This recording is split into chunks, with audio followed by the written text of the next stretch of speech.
Hello, good morning. तर आता वाजले आहेत सकाळचे 6 आणि आता लगेच मला स्वयंपाकाला लागावं लागतं, कारण आज परीला लगेच स्कूलला जायचं असतं. तर आज परीची फरमाईश होती की आज स्कूलला मला डोसाच घेऊन जायचा आहे. तर माझ्याकडे हे बॅटर होतं डोशासाठी, तर मी लगेच डोसा बनवायला घेतला आणि त्यासोबत मी हिरवी मिरची टाकून बटाट्याची भाजी तिला बनवणार होते. तर ही मुलांना प्रचंड आवडते. मला वाटतं सगळ्याच मुलांना ही भाजी आवडते. तर त्यासाठीच मी इथं तेलामध्ये थोडं जिरी मोहरी टाकून घेतली होती आणि कढीपत्ता, तसंच लसूण आणि हिरवी मिरची वाटून घेतली होती आणि तर त्या तेलामध्ये परतून घेतलं. त्याआधी बटाटे पण उकडून घेतले होते आणि त्यानंतर त्यामध्ये थोडीशी हळद टाकली आणि हे बटाटे मॅश केले होते, थोडेसेच असे मॅश केले होते, चांगले शिजले होते, त्यामुळे जास्त काही त्याला मॅश करण्याची गरज नाही पडत. ते त्यामध्ये टाकून घेतले. त्यामध्ये थोडी कोथिंबीर आणि मीठ टाकलं.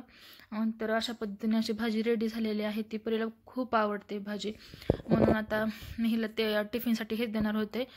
तसं त्याला म्हणजे शॉर्ट ब्रेक पण द्यावा लागतो. आणि इथे मी डोसे पण बनवून घेतले होते. तर खूप छान असे बनले होते डोसे, छान फर्मेंट झालं होतं पीठ. तर आता मी डबे वगैरे भरून घेते आणि तिला स्कूलला पाठवते. ती स्कूलला गेल्यानंतर मला थोडंसं रिलॅक्स वाटतं, तोपर्यंत सगळे घाईच असते. त्यानंतर वेदू पण स्कूलला गेला होता, हे ऑफिसला गेले आणि त्यानंतर जरा रिलॅक्स वाटतं. काम वगैरे आवरलं आणि त्यानंतर बघा इथं माझं हे कढीपत्त्याचं झाड आहे. तर ही कुंडी दिवाळीला जाण्या अगोदरच खाली पडली होती. तर मी गॅलरीमध्ये ही बाहेरून ठेवत असते. तर खूप पावसामुळे ती खाली पडली होती आणि त्यानंतर म्हणजे हे मला लावून घ्यायचं होतं दुसऱ्या कुंडीमध्ये, पण म्हटलं गावाकडे गेल्यानंतर परत मग ते येणार नाही. तर थोडंसं प्लांट लावून घेतलं ना आपण, तर थोडे दिवस त्याची काळजी घ्यायलाच पाहिजे. मग आम्ही इथं 8 दिवस नसणार होतो, त्यामुळे मी ते काही लावलं नाही. आणि आता गावाकडून आलेलं पण बरेच दिवस झालं, पण मला त्याला काही मुहूर्तच लागत नाही झाड लावण्यासाठी. तर बघा या बकेटमध्ये मी लावायचा विचार करते. आता एवढं मोठं झाड येईल का नाही माहीत नाही, मला कमेंटमध्ये सांगा येईल का नाही. तर बघा इथं ठेवलं होतं मी आणि इथून ते खाली पडली होती कुंडी आणि आम्ही 3ऱ्या फ्लोअरला राहतो, तर 3ऱ्या फ्लोअरवरून ती खाली पडली होती आणि त्यामुळेच ती एवढी म्हणजे फुटलेली आहे. तर बघा इथे हे झाडाला फुलं पण शेवंतीला किती छान आले आहेत. आता हे फुलं खूप दिवस झाले आलेले आहेत आणि ऊन आणि पाऊस यामुळे तर हे झाड खराब होईल असं वाटतंय, किती खराब झालेले. आता हे फुलं खूप दिवस झाडाला बघितले आणि आता मग असं पण ते खराब होणार होते झाडाला. तर त्याच्या अगोदर म्हटलं देवाला पण वाहून घ्यावं. आणि देवाला आपल्याला म्हणजे फुलं असल्यानंतर खूप छान वाटतं, म्हणजे पूजा करायला खूप आपल्याला इंटरेस्ट येतो. मग आता मी सगळे इथं फुलं कट करून घेते आणि त्यासोबतच देवपूजा पण करून घेते. देवाला म्हणजे मी विकतच आणते फुलं, घरचे झाडाचे मी तोडतच नाही. पण आता म्हटलं हे असंही खराबच होतील, त्यापेक्षा आपण पूजेला वाहून घ्यावेत. आता मी मस्तपैकी पूजा करून घेते.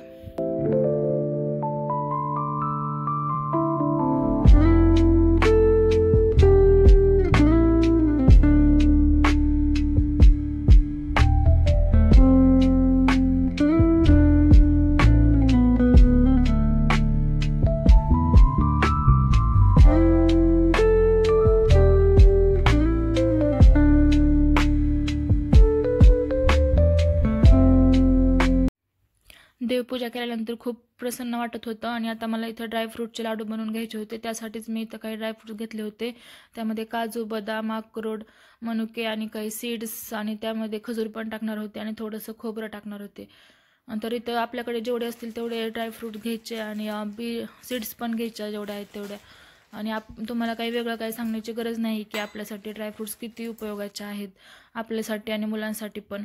तर मी आता हेच खूप दिवस झाले मला बनवायचे होते, तर आता मी ते ड्रायफ्रूटचे लाडू बनवायला घेतलेले आहेत. तर इथं बघा म्हणजे डेट्स टाकणार आहे मी स्वीटसाठी, थोडेसे किशमिश पण टाकणार आहे. आणि आता मी म्हणजे प्रमाणाचं असं काही नाही की फिक्स म्हणजे आपण एवढंच घ्यावं तेवढंच घ्यावं, अंदाजच मी इथं घेतलेलं आहे. म्हणजे कमी जास्त झालं तरी काही प्रॉब्लेम येत नाही. आणि इथं मी काजू बदाम घेतलेले आहेत, तर त्यामध्ये बदाम मी इथं 2 वाट्या घेतलेत. आणि म्हणजे सीड्स आपल्याकडे जर एक्स्ट्रा जेवढ्या असतील ना तेवढ्या तुम्ही घ्यायच्या.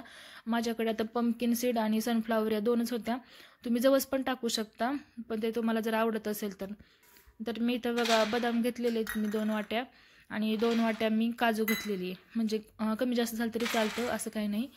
आता हे माझंच असं प्रमाण आहे, मी कुठे काही बघितलेलं नाही. आणि त्यानंतर मी अक्रोड थोडे कमीच घेतलेले आहेत बघा, कारण अक्रोड जर जास्त टाकले तर लाडू कडू पण लागू शकतात. त्यामुळे मी इथं पाऊण वाटीच घेतलेले आहेत. आणि सनफ्लावर सीड आणि पंपकिन सीड मी हे 100 ग्रॅम घेतले, 100 ग्रॅम घेतलेले आहेत. आणि किशमिश थोडेच टाकले होते, कारण मग डेट्स पण टाकायचे होते आणि जास्त गोड होऊ नये म्हणून. आणि हे सगळं घेतलेलं आहे. त्यानंतर मी खोबरं असं किसून घेतलेलं आहे खिसणीने. तुम्हाला टाकायचं असेल तर टाकू शकतं किंवा नाही टाकलं तरी चालतं. पण मी तर तुम्ही म्हणजे अगोदर आपण हे किसलेलं खोबरं पण भेटतं बघा विकत, ते पण तुम्ही घेऊ शकता. पण मी असं घरचंच खोबरं किसलेलं आहे आणि मी हे किसून घेतलं व्यवस्थित आणि ते नंतर भाजून पण घ्यायचं आहे सगळं. आणि आता डेट्स पण मी त्यातले सीड्स मी त्यातले सीड्स काढायला गेले, पण बघते तर त्यामध्ये सीड्सच नव्हत्या, विदाऊट सीड होते. मी घेताना माझ्या वेळ लक्षात नाही आलं, पण मला ते खूप म्हणजे किचकट काम होतं त्यातले सीड्स काढणं. पण यामध्ये सीड्स नव्हते. मला खूप छान वाटलं सीड्स काढायचं, तो म्हणजे टाईम वाचला. आणि आता मी इथं डायरेक्ट मला ते कट करून घ्यायचं होतं. मी पटपट ते कट करून घेतलं.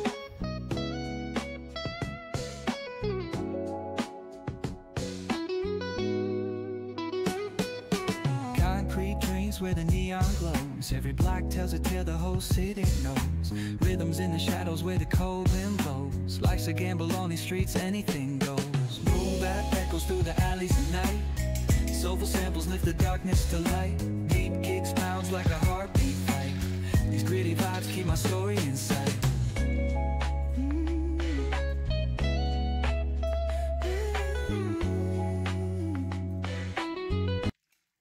मी ते एका कढईमध्ये 2 चमचे तूप टाकून घेतलं होतं आणि त्यानंतर त्यामध्ये बदाम टाकले. बदाम थोडेसे भाजले की त्यानंतर मग काजू पण त्यामध्येच टाकून घेतले आणि व्यवस्थित हलवत ते व्यवस्थित भाजून घ्यायचं. पटकन होतं ते भाजून. आणि ते भाजल्यानंतर मग बाकीचं राहिलेलंही भाजून घ्यायचं. त्यानंतर मी जास्त तूप टाकलं होतं, मी तर 1 चमचा टाकायला पाहिजे होतं, पण मी 2 चमचे टाकलं होतं. त्यामुळे मग मी आता अक्रोडला थोडंसंच तूप टाकलेलं आहे आणि हे पण व्यवस्थित भाजून घ्यायचं. आणि मध्येच मी वेदूला पण स्कूलमध्ये आणायला गेले होते, त्याला घेऊन आले. त्याची तर लुडबुड चालू होती, आता हे काय ते काय, याला काय म्हणतात त्याला काय म्हणतात, हे त्याचं चालूच होतं. तर मग मी आता सगळं बाकीचं पण भाजून घेतलं. तर मी खोबरं पण लगेच भाजायला टाकलं.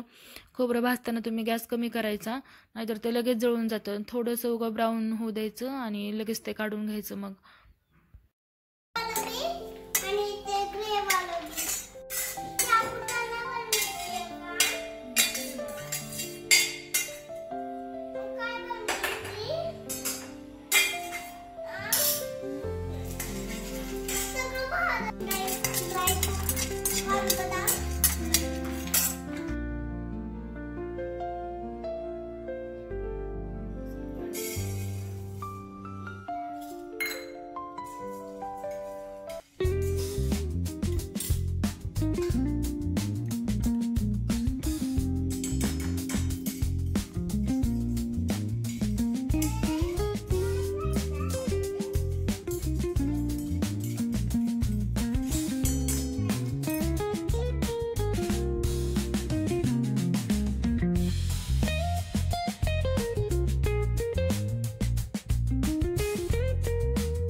सर्व ड्रायफ्रूट्स भाजून घेतल्यानंतर मग ते सगळे मिक्सरमधून काढून घ्यायचे. थोडेसे जाडसरच ठेवायचे, जास्त बारीक नाही करून घ्यायचे. जर जाडसर ठेवले तर छान लागतात टेस्टला. आणि ते म्हणजे डेट्स वगैरे पण मी ते मिक्सरमधून काढून घेतलं. मी आधी जेवढे घेतले होते ते खूप कमी पडत होते. मी ते खाऊन बघितले तर गोड कमी पडत होतं, त्यामुळे मी अर्धा किलोचं पॅकेट होतं ते पूर्णच परत घेतलं मी. आणि ते सगळं काही बारीक करून मिक्स करून घ्यायचं. आणि तरी पण जर गोड कमी पडत असेल आणि किंवा बाइंड होत नसतील व्यवस्थित लाडू, तर तुम्ही एका कढईमध्ये थोडासा गूळ टाकायचा आणि तो फक्त पातळ होऊ द्यायचा थोडासा. आणि त्यानंतर या मिश्रणामध्ये सगळं मिक्स करून घ्यायचा आणि व्यवस्थित हातानं चळून घ्यायचं, नाहीतर मग असे एकदम डेट्स एका साईडला राहतात, मिक्स होत नाहीत व्यवस्थित. सगळं मिक्स करायचं आणि व्यवस्थित असे गोल आपल्याला पाहिजे तशा शेपमध्ये व्यवस्थित लाडू बांधून घ्यायचे. मी जरा छोटे छोटेच बांधले होते, म्हणजे मुलं असं वेस्ट करत नाहीत. जेवढा म्हणजे छोटासा असलं तर ते पूर्ण खाऊन घेतात. तर मी असे छान असे लाडू बनवले, ते खूप टेस्टी झाले. ते तुम्ही पण एकदा नक्कीच ट्राय करा. अशा पद्धतीने करून बघा लाडू, आपल्यासाठी खूप उपयोगी आहेत. असे म्हणजे माझ्याकडून ते ड्रायफ्रूट्स म्हणजे खाल्ले जात नाहीत अजिबात. आणि आपण एका दिवशीच म्हणजे ड्रायफ्रूट सीड सगळं एकाच वेळी खाऊ शकत नाहीत. त्यामुळे जर असं केलं तर मी जवस पण नंतर टाकले होते थोडेसे. म्हटलं आपल्याला असं तर काही खाल्ले जात नाही, तर याच्यातून तरी पण म्हणजे आपण खाऊ शकतो. आणि मी जेवढं प्रमाण घेतलं त्यामध्ये एवढे लाडू झाले होते, तर खूप छान झाले होते. तुम्ही पण खरंच नक्कीच ट्राय करा. तुम्ही सगळे लाडू माझे बांधून झाले. त्यानंतर मी गॅस वगैरे कट्टा पण क्लीन करून घेतला, नंतर संध्याकाळच्या स्वयंपाकासाठी रेडी पाहिजे त्यामुळे. आणि सगळं आवरल्यानंतर आम्ही नंतर 5-6 वाजता आम्ही टेरेसला जातो. तर आम्ही सगळ्या मुलांना घेऊन वरती टेरेसला गेलो होतो क्लीन केल्यानंतर गॅस वगैरे. आणि वरती मुलं खूप छान असे मस्ती करतात, त्यामुळे आम्ही गेलो होतो वरती टेरेसला. सगळेजण एकत्र आले होते आणि सनसेट आम्हाला म्हणजे टेरेसवरून पण सनसेट छान असा दिसतो. बघा सन किती छान झाला होता इथं आणि सगळे मुलं एन्जॉय करत होते.